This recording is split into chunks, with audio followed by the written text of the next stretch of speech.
जख्मों के मुतालिक बात हो रही थी, उसमें एक मैंने एक और भी नोट लिखा हुआ है। होम्योपैथिक में आमतौर पर जो ड्रेसिंग करते हैं कैलेंडुला इस्तेमाल करते हैं।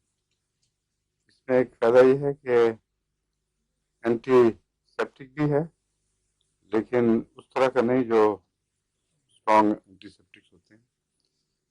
जो जिस्म खून के ज़र्रे और सेल्स जो ग्रोथ के लिए उस वक्त एक्टिव होने चाहिए, उनको ये कोई नुकसान नहीं पहुंचाता।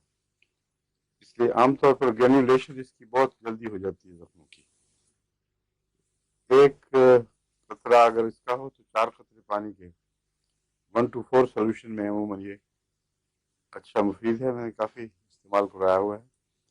लेकिन उसके साथ होम्योपैथिक एंटीबायोटिक दवाएं खून में देनी ज़रूरी है, वरना बाज़ ज़ख्म इसके बावजूद भी जब अकेला इस पर रखा था तो ख़राब हो रहे थे।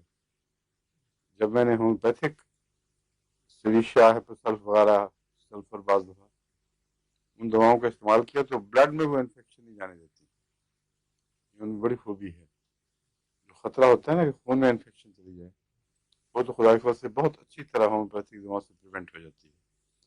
और फिर ये जो किनारों पर हैं इनको भी वो डील करती है। मगर जख्म के बाद आम मामूली दुख और उसकी प्रमोशन के हिस्से को तेज करना हो अगर तो कैलमडुला अच्छी दवा है। जख्मों में जो सबसे तकलीफ दे और ख़तरनाक जख्म जो मुंजमिल नहीं होते, वो कैंसर की गुठलियों के ऊपर उसके फटने से जो जख्म पैदा होते हैं, वो बड़ी भयानक चीज़ है।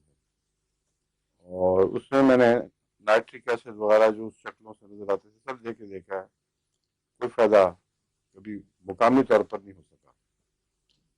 लेकिन अगर कोई दवा मिल जाए ऐसी जो इससे कैंसर ही ठीक हो रहा, वो अलग चीज़ है। लोकल एप्लीकेशन की बात मैं कर रहा हूँ।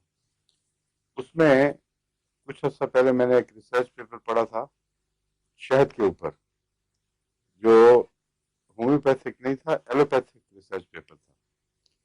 उसमें पहली दफ़ा मुझे बात मालूम हुई कि ये एक इस्टेब्लिश हो गया है रिसर्च के दौरान कि अगर खालिश शहद की पट्टी की जाए कैंसर के जख्म पर तो हीलिंग नहीं तो बहुत ज़्यादा पैलिएटिव है।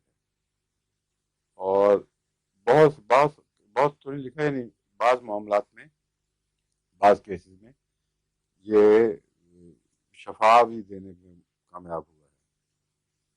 तो इसलिए मैं शहद वाला नुस्खा बता रहा हूँ क्योंकि कुरान करीम में भी इसका जिक्र है। इसलिए रिसर्च वर्कर ने जो लिखा है तो लाजमन शिफा का एक पहलू इसका ये भी है। दूसरे, आंख के जख्मों में नासूर में भी शहद की सिलाई लगाना मुफीद बताया जाता है। उसी पेपर में इसका भी जिक्र था। जो शहद पे रिसर्च हुई है उसमें आंख के जख्मों वगैरह में इसकी सिलाई लगाई जाए तो काफ़ी अच्छे फवायद निकले हैं, खासतौर पर वो नासूर किस्म के जख्म जो पीछा न छोड़ते हों। तो गहरे जख्मों में और गंदे जख्मों में शहद की एप्लीकेशन अच्छी है। वो उसको कपड़े पर या ऐसा कपड़ा जो होता है ना, क्या कहते हैं उसको, लिनल नहीं, कुछ फ्लैनल होती थी, एक फ्लैनल होती थी ना, जो सॉफ्ट टिश्यू लगा होता है, उसके ऊपर लगा के उसको रखना है और नरम पट्टी करनी चाहिए फिर, और 4 दफ़ा उसको बदला जाए।